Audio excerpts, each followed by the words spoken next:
Good morning, all of you. जय Shri Swaminarayan. Today we will continue chapter 10 ईमानदारी की पौध. इसमें हमने देखा था कि एक राजा है जो बहुत शक्तिशाली है. वे प्रजा से बहुत प्यार करते थे और उनकी कोई भी संतान नहीं थी. इसीलिए उसको हमेशा एक ही चिंता सता रही थी कि उसके बाद उसका राज्य कौन संभालेगा, क्योंकि वो बहुत ही ईमानदार राजा थे और उसके जैसा राज्य संभल पाएगा कि नहीं, वो हमेशा इस सोच में डूबे रहते थे. और वो एक दिन रानी के साथ सैर करने के लिए निकले. तब हरे भरे पौधों को देखकर उसे एक विचार आया और उसने रानी को बताया कि मैं अपने प्रजा में से ही एक उत्तराधिकारी चुनूं और इसके लिए मैंने सोच लिया है कि मुझे क्या करना है. फिर उसने घोषणा कर दी कि जो कोई भी उसमें भाग लेना चाहता है वो सोमवार को दरबार में उपस्थित हो जाए. तो यहाँ पे दरबार दिखाई दिया है.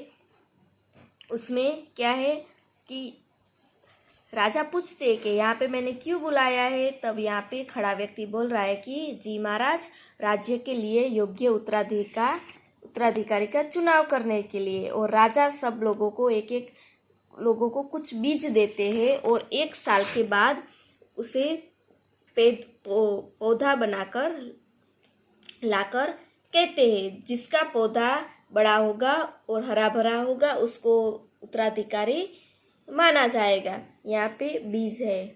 और तब छोटी बच्ची होती है, उसने भी बीज मांगा. तब उसने राजा ने भी उसको बीज दिया. यहाँ तक हमने देखा था. उसके बाद 1 साल बीतने पर सभी अपने हाथों में गमले लिए दरबार में पहुँचते हैं. छोटी लड़की भी अपना गमला पकड़े कोने में खड़ी थी, किंतु उसके गमले में कोई पौधा नहीं था. सभी उसको देखकर हंस रहे थे और बातें बना रहे थे. यहाँ पे देखो, इस चित्र में दिखाई दे रहा है कि सबके हाथ में गमले हैं, लेकिन गमले में पौधे हैं, लेकिन लड़की के गमले में पौधा नहीं है. राजा ने सभी का स्वागत किया और सभी के सुंदर सुंदर पौधों की प्रशंसा की, तारीफ की. तभी उनकी नज़र कोने में खड़ी उस छोटी लड़की पर गई. ये लड़की, उसका खाली गमला और उदास चेहरा देखकर राजा के होठों पर हल्की सी मुस्कान फैल गई. उन्होंने उस लड़की को आगे आने का संकेत दिया. बुलाया. बेटा, बीज खराब नहीं, नकली थे. नहीं, पहले लड़की बोल रही है, महाराज मुझे माफ़ कर दीजिए, मैंने तो दिन रात इस बीज की देखभाल की थी, किंतु इसमें कोई पौधा आया ही नहीं, शायद मेरे बीज खराब थे. तब राजा उसको आंसर देते हैं कि बेटा, बीज खराब नहीं, नकली थे. ये लोग उत्तराधिकारी बनने के लालच में गमलों में दूसरे पौधे लगाकर लाए हैं. राजा ने सभी के सामने उस लड़की को अपना उत्तराधिकारी घोषित किया. सभी के सिर शर्म से झुके हुए थे, किंतु राजा बहुत प्रसन्न थे कि उन्हें अपने राज्य का एक ईमानदार उत्तराधिकारी मिल गया. लड़की क्या थी? वो सच्ची थी.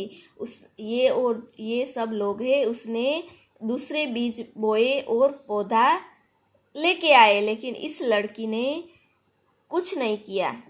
इसीलिए राजा ने इस लड़की को अपना उत्तराधिकारी बना दिया. चलो शब्दार्थ देख लेते हैं. शक्तिशाली तो ताकतवर, संतान तो बच्चा और बेटा बेटी, चर्चा तो बातचीत, उत्तराधिकारी तो वारिश, उपस्थित तो हाजिर, बुद्धिमत्तापूर्ण तो समझदारी से, घोषणा तो ऐलान, चिंता तो फिक्र, स्वागत तो आवभगत, प्रशंसा तो तारीफ.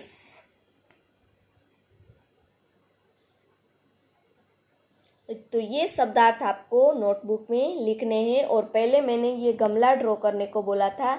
जिसका भी बाकी है वो पहले ड्रॉ करे, बाद में ही शब्दार्थ लिखने हैं. ठीक है.